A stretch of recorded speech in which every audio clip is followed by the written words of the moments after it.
नमस्कार दोस्तों, ये video crowd sourcing of information and wisdom है। आप लोगों की मदद चाहिएगी मुझे। प्लीज़ कमेंट सेक्शन में लिखना, जितने भी लोग देख रहे हैं, कि आपकी क्या राय है।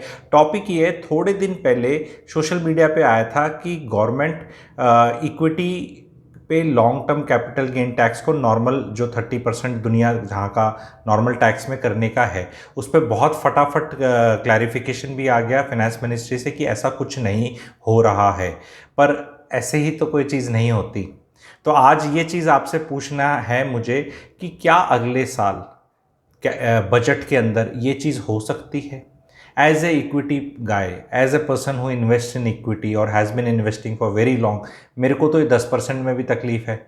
मैं तो चाहता हूँ कि वो जैसे पहले ज़ीरो था वैसे ही रहे, लेकिन हम मेरे चाहने से तो कुछ हो नहीं सकता, क्योंकि तर्क ये दिया जा रहा है कि जब इंसान सुबह से शाम काम करते हैं, मेहनत करते हैं, सब कुछ करते हैं और पैसा जब कमाते हैं तो उस पर वो टैक्स देते हैं और सबके टैक्स के स्लैब्स दे रखे हैं। तो अगर आप बैठे बैठे डीमैट में बटन दबा रहे हो और वहाँ आपको गेन हो रहा है, उसमें तो आपने कोई फिजिकल जाके भाग दौड़ भी नहीं करी, पसीने भी नहीं आए और बहुत डायरेक्ट कोई एम्प्लॉयमेंट भी जनरेट नहीं हुई बहुत, तो उसमें 30% टैक्स क्यों नहीं किया जाए। तो चर्चा ये नहीं है, क्वेश्चन ये नहीं है कि ये होना चाहिए नहीं होना चाहिए। वो तो मैं शुरू में बता देता हूँ कि भी हमारा फ़ायदा जो इन्वेस्ट करते नहीं होना चाहिए। कई जो नहीं करेंगे इन्वेस्ट, वो बोलेंगे देश का भला होगा। हम ये पॉलिटिकल चर्चा पे नहीं जाएंगे, मॉरल डिबेट पे नहीं जाएंगे। हम ये जाएंगे प्रैक्टिकलिटी पे कि अगर ये हो गया तो क्या होगा। अगर ये आ गया अगले साल, तो जो इक्विटी इतनी बढ़िया एसेट क्लास लग रही है हमें, क्योंकि उस पर 10% ही देना पड़ता है, मे बी गोइंग फॉरवर्ड नहीं दिखेगी। मार्केट में एक बार झटका आएगा, करेक्शन आएगा, उसके बाद पीपल विल रिजाइन कि टू फेट कि हाँ भाई अब ये तो इसमें भी देना ही पड़ेगा, ठीक है। तो क्या आपका रियल एस्टेट एक बेटर एसेट क्लास इमर्ज हो सकता है? क्या ये चीज़ फैक्टर इन हो सकती है where in people now start thinking कि भाई रियल एस्टेट मैंने खरीदा और बेचा ही नहीं। और क्योंकि होता क्या है ना, शेयर्स में क्या है, आपने 100 रुपये का शेयर खरीदा, वो 1000 का भी हो गया, तो 1000 का होने के बाद भी उसने आपको कोई किराया तो नहीं दिया, ठीक है। क्योंकि डिविडेंड यील्ड पेइंग वाले भी तो कम ही होते हैं, और वो इतनी नहीं, बहुत ही कम शेयर्स हैं जिनकी इतनी हाई है, और जिनकी हाई है नॉर्मली आप देखोगे वो अप्रिशिएट ज़्यादा नहीं करते, गवर्नमेंट पीएसयूज वगैरह ही होती हैं ज़्यादातर। तो उसमें चर्चा पे नहीं जाएंगे। मोटा मोटा मैं ये कहूँगा कि अगर आपने मान लो शेयर्स में इक्विटी में 1 करोड़ डाला और वो 2 करोड़ हो गया, और 2 करोड़ करने में अगर 1 करोड़ पे मेरे को 30-35 लाख टैक्स देना पड़ेगा, तो क्या रियल एस्टेट इमर्ज कर सकता है एज ए रेंटल प्ले? क्योंकि ऑल्टरनेटिव मैं आपको टैक्सेशन का बताने वाला हूं आप लोगों को, एक चीज़ का फ़ायदा कि रियल एस्टेट में अगर 100 रुपये का रेंट मिलता है आपको, तो गवर्नमेंट 30 का रिबेट देती है, 70 ही इनकम मांगती है। और जहां महिलाएं हैं, इस चीज़ को आपको समझना है, इस बात को, जो महिलाएं हैं जहां पे जो कमाती नहीं है, उनके नाम पर हम महीने का अगर 80,000 रुपये टैक्स लेते हैं प्रॉपर्टियां, तभी तो महिलाओं को प्रॉपर्टियां देने का एक तो ये फ़ायदा है कि रजिस्ट्री उनकी हर स्टेट में कम होती है, ठीक है। दूसरा, अगर 80,000 तक का रेंट आ रहा है एक महिला का, जो कि साल का 9,60,000 है, तो तकरीबन वो ज़ीरो टैक्स देगी इस पर। कैसे? 9,60,000 में से 30% आप वैसे ही माइनस कर दो, क्योंकि वो काउंट ही नहीं होता आपका। गवर्नमेंट रिबेट देती है एक तरह से, ठीक है, 70 ही मानती है इनकम। उस 70 इनकम में आप सेक्शन 80C में 1.5 लाख बचा लोगे, जैसे हर आदमी अपना बचा सकता है किसी भी तरह, पीएफ में डाल के, एलएसएस में डाल के। उसकी इतनी बड़ी लिस्ट है, आप सब जानते हैं, इंश्योरेंस वगैरह सब, ठीक है। तो अगर वो 5 लाख से नीचे चला गया तो टैक्स देना ही नहीं। तो ये जब एस्पेक्ट कल को प्ले आउट करेंगे, तो रेंटल प्ले के लिए रियल एस्टेट एक बहुत अच्छी चीज़ हो जाएगी। एंड मुझे ऐसा लगता है कि इसका रियलाइजेशन मार्केट को 6 से 9 महीने में आने लग जाएगा। ये एक इंट्रोडक्टरी वीडियो ही था, मोटा मोटा मेरे को गणित आप लोग को बताना था कि ऐसा हो सकता है क्या, और ऐसा होगा तो हर आदमी अपना एसेट क्लास में देखता है ना। जैसे गोल्ड आप खरीदते हो, तो गोल्ड का अगर आप कॉइन खरीदने जाते हो, तो 15% 20% अगर मेकिंग चार्जेस हैं उसके, तो वो एक अच्छा तरीका नहीं होता गोल्ड का। फिर आदमी भागता है कि क्या करूँ मैं, फिर दूसरा तरीका ढूंढता है, गोल्ड ETF।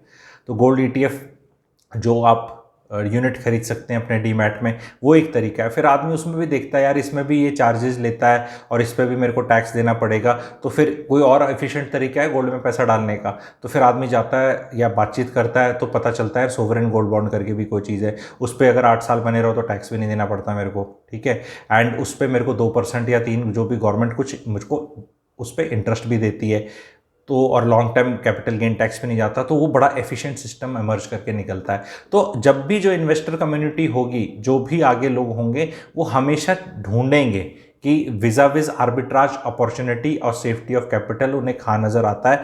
मुझे ऐसा लग रहा है, ये मेरी पर्सनल ओपिनियन है, कि 2023 will be an election budget, 24 में इलेक्शन है, पैसा आप कंट्री का बढ़ा सकते हैं, प्रोडक्टिविटी इंक्रीज करके कंट्री की, ताकि पैसा बहुत आए कंट्री में, और फिर आप उसको रीडिस्ट्रीब्यूट कर सकते हैं वेलफेयर स्कीम्स के माध्यम से, ताकि देश में पैरिटी, मतलब बहुत अमीर और गरीब का गैप ना आए। गवर्नमेंट का ये एक काम होता है जो एक अच्छा काम है, लेकिन ये प्रोडक्टिविटी तो बढ़ने में बहुत पेशेंस चाहिए, सालों साल लग जाते हैं, दिखती भी नहीं है, बहुत स्लो प्रोसेस है।